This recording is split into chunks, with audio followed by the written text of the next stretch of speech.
wanna know what's really going on. Search for the answers and question it all. Turn your televisions off, cause you're being brainwashed. Brainwashed. Hey, what's going on, everybody? Okay, so really quick, we're going to do a really quick broadcast. I don't really have a whole lot of time today. Things are going a little hectic at the moment. Not hectic, but, you know, I got some things I got to take care of, you know, and being, you know, a part of this LS network, this is really time consuming, so I got to try to find a way to shorten up my videos, and I'll be getting better at the editing process the more that I do it. So I'm going to start getting into this video. What we're going to talk about is North Korea and the ban that the United States has made, the travel ban. There's a lot of speculation that's been going on about it. So we're just going to jump into it, and I'll give you guys my opinion on it. And a lot of you guys will probably agree with me. Some of you guys may not. And we all know from what I say in my previous videos, that's okay too. So anyways, let's go ahead and hop in this, guys. I brought out a video a couple days ago talking about North Korea getting ready to test another ICBM. State Department has confirmed it. So, and then just 2 days after that, you know, Donald Trump's administration comes out and they're banning travel to the North Korea. And so, I'm sorry, I know I'm stuttering all over. The Trump administration will ban U.S. citizens from traveling to North Korea, according to the State Department. It follows the death of American student Otto after months in North Korean prison. Okay, now that's what they are saying, pretty much. Nowhere is it stating that, you know, there might be a possibility of us, you know, doing a preemptive strike, but I can't rule that out. You know, we all know that President Trump has said plenty of times that he's not going to tell the press his plans. You know, he's going to all about the element of surprise. And he's even stated in the past that, you know, time is running out for North Korea. Time is running out for China to de-escalate the situation. Same as South Korea. South Korea's President Moon, he's trying to have talks with North Korea, and so far North Korea has not responded back, hasn't given a statement back as if they want to talk to him.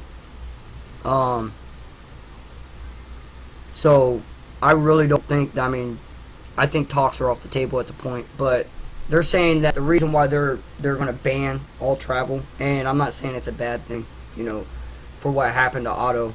You know, that's a horrible story. For the ones of you guys that don't know what happened, Otto was I believe it was a West Virginia college student that went abroad, and he was in there in a hotel, and he ripped down a couple posters, propaganda posters, and they sentenced him to, I believe it was 17 years in hard labor prison, and he ended up going into a coma, and they brought him back stateside and he died. And I'll get a little bit further into that here in a second, but let's go ahead and get back into this one. Secretary of State Rex Tillerson authorized the implementation of a geographical travel restriction for North Korea, which would make it illegal to use U.S. passport to enter the country, said Department spokeswoman Heather Nauert. And this is from one of their Twitters.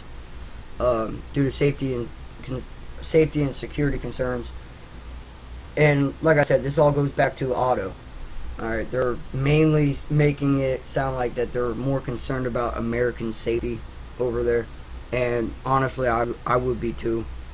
You know, with everything, if you guys go and look at the North Korean regime and how they think of Americans and just the dictatorship that they have over there, it's really not a really good idea. If you're an American nowadays, if you're an American, it's not really a good idea to go stateside anywhere, especially North Korea. But it says one of our tour operators, Young Pioneers Tours, it was told violating the ban would lead to the U.S. government invalidating travelers' passport. So that's basically what they're saying on this front. Now let me go ahead and open this up. I'm going to try doing a little bit here for you guys. State Department. Now let's go back into the Otto part. And I didn't know about this, but North Korea is blaming the United States for this death. And I'm sorry to pull up this photo. If anyone knew who this kid was, I'm sorry that you're having to see this, but anyways, North Korea blames United States student death on Obama policy, calls itself the biggest victim. So basically, North Korea is saying that they're the victim of the reason why the kid died, because Obama supposedly never went and tried to get this kid freed. Saying that if Obama, as a matter of fact, did try to release this prisoner, North Korea would have gave him over. But I really don't see that being the point. A U.S. student released by North Korea to the U.S. in a coma was a victim of a strategic patience policy of former President Barack Obama, who never requested his release. It labels itself the biggest victim after the student's death. Again, this is just, some of the rhetoric going back and forth on it. I brought up in my last North Korean video that it's being shown that they are gearing up for another test. A lot of people would really like to see, Kim Jong-un taken out because of all the nuclear threats he's been making with all the ICBM testing. It's only a matter of time. You can only poke the bear so much before he actually wakes up and acts. So, everything that's going back on this travel ban is talking about, it all goes back to Otto and the propaganda and hard labor and killing him. Now, however, I do want to bring out to you guys on this front that, this is something that I'm about to show you guys right now that was posted earlier today. Give it a minute. I know my PC is running horribly slow. I've done maintenance on this thing, and I seriously think it's just an outdated PC, and I know it is. But again, we're trying. No duck and cover. Hawaii prepares for a North Korean missile attack. Now, it's been proven that they can, in fact, strike Hawaii. And it doesn't matter if it's from a launch pad in North Korea, or they can put the missiles, these ICBMs, on submarines. They have submarine capabilities. Even as they consider probability of North Korean missile attack very low, officials in charge of Hawaii's emergency management are rolling out public relation campaigns to prepare the state's 1.4 million residents for a worst case scenario. Now, this is the first United States state that is being involved in this. Japan has been making preparations. Japan even come out and told its people that in the case of a nuclear strike or any ICBM strike done by North Korea, they only got 10 minutes to prepare. I mean, that's how close they really are from North Korea. The missile would only take roughly about 10 minutes to get to their coast. So if they were to strap a nuclear tipped warhead, or even just any kind of ballistic missile, North Korea, or not North Korea, but Japan only has a 10-minute window to prepare, that's not very long if you guys think about it. So, I mean, just to be safe, Hawaii, with all the recent missile testing, the ICBM rocket testing that North Korea has been making, and all the threats towards the United States and America, Hawaii's just gearing up just in case they want to have preparations, in fact, ready to roll out just in case North Korea does want to do this. Alright, so another article that I'm going to bring to you guys, and this comes from CNN. Again, you guys know my stance on CNN. I told you guys I don't really care for them. They're fake news. But, we talked about before in my recent videos about how the CIA does, in fact, do regime changes. And I don't see this being a good thing. Give it a minute. This might take a second to load up, just because CNN always wants to throw up the video as soon as you load the page, and my computer just cannot handle it.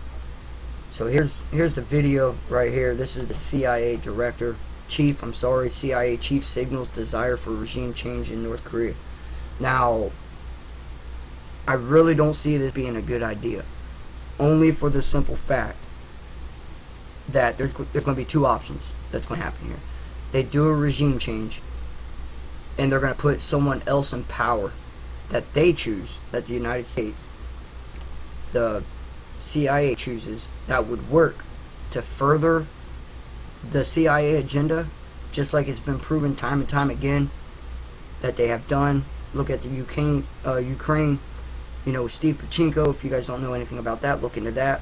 He was in fact a CIA operative that went over and caused a military coup against its own government to overthrow, and that was the collapse, and then now we put Steve Pachinko over into it, and now he's now he runs North Korea, or not North Korea, I'm sorry, Syria, not even Syria, I'm sorry, Ukraine. This video is really starting to upset me. I can't even get it to pause.